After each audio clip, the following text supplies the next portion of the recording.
Welcome to Aditya talks. నేను మీ RK రావు. నిన్న రాత్రి పోసాని కృష్ణమురళి గారిని అరెస్ట్ చేయడం జరిగింది.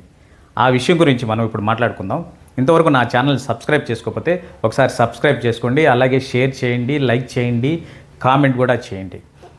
ఇప్పుడు విషయానికి వస్తే పోసాని కృష్ణమురళి గారిని ఎందుకు అరెస్ట్ చేశారు, ఆయన గతంలో చేసినటువంటి మాటలేంటి, వ్యాఖ్యలేంటి అనేదని ఇప్పుడు ఒక ఆడియో రూపంలో మనం ఒకసారి గుర్తు చేసుకుందాం. ఈ సైకో గారికి తెలియ చెప్తున్నా, పవన్ కళ్యాణ్ సైకో వెధవకి చెప్తున్నా, ఒరే సైకో వెధవా, నీకు ఒక ఆడపిల్ల ఉంది, ఆ పిల్ల పెద్దదవుతుంది, గుర్తు పెట్టుకో, నేను ఇంకా బతికే ఉంటాను, రక్త కన్నీరు పెట్టుకుంటావు, దాన్ని చెప్పు నా కొడక, నా భార్య నేను మాట్లాడుతూ ఈయన భాష మనం వినలేము. ఈ బూతుల పంచాంగం విని గత ప్రభుత్వంలో ఉన్నటువంటి బూతుల పంచాంగం టీం వాళ్ళ మాటలు విని చెవులు పాడైపోయింది ప్రజలందరికీ.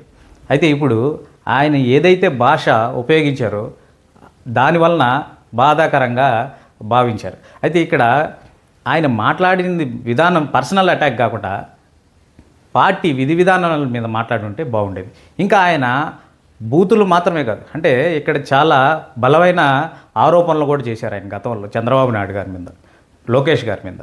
ఏ విధమైనంటే ఆయన మీద చంపడానికి హత్యా ప్రయత్నం జరిగింది, అలాగే ఆర్జీవి గారి మీద హత్యా ప్రయత్నం జరిగింది, అలాగే మోహన్ రెడ్డి గారి మీద కూడా హత్యా ప్రయత్నం చేశారు అని చెప్పడం జరిగింది. ప్రభుత్వంలో ఉన్నప్పుడు మాట్లాడినటువంటిది కాబట్టి ఆయన సీఎం జగన్మోహన్ రెడ్డి గారిని చంద్రబాబు నాయుడు గారు హత్యా ప్రయత్నం చేయగలరండి?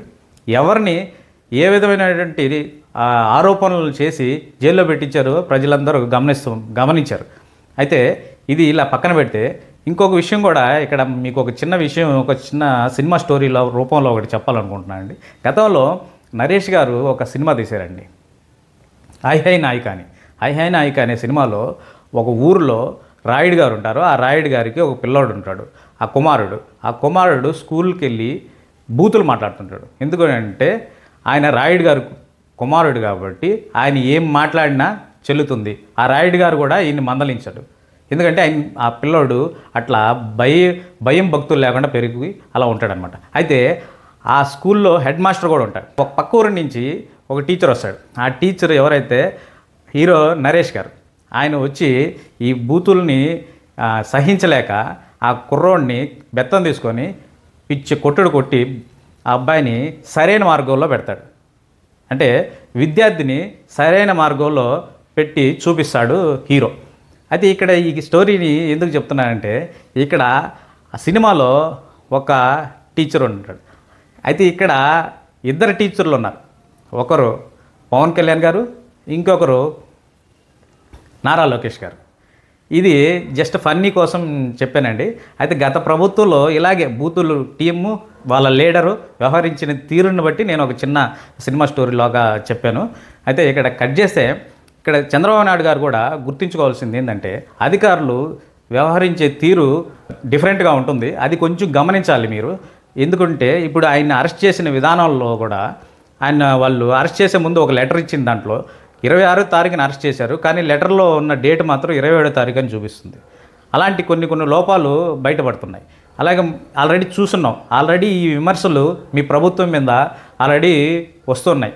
ఇది కొంచెం గమనించాలి. ఏ విషయంలో అంటే జీవిరెడ్డి గారు ఆ విషయంలో కూడా చాలా ఆరోపణలు వస్తున్నాయి. అది కొంచెం గమనించి మీ మార్కు ఏదైతే చంద్రబాబు నాయుడు గారు మార్కు ఉందో అది మిస్ అవుతుంది అని ప్రజలు చర్చించుకుంటూ ఉన్నారు. మళ్ళా మీరు అదే మార్కు చూపించాలని మేము ఆశిస్తున్నాం. ఇప్పుడు ఈ విషయం గురించి మీరు ఏం మాట్లాడుకుంటున్నారో ఒకసారి కామెంట్ చేయండి. జై హింద్.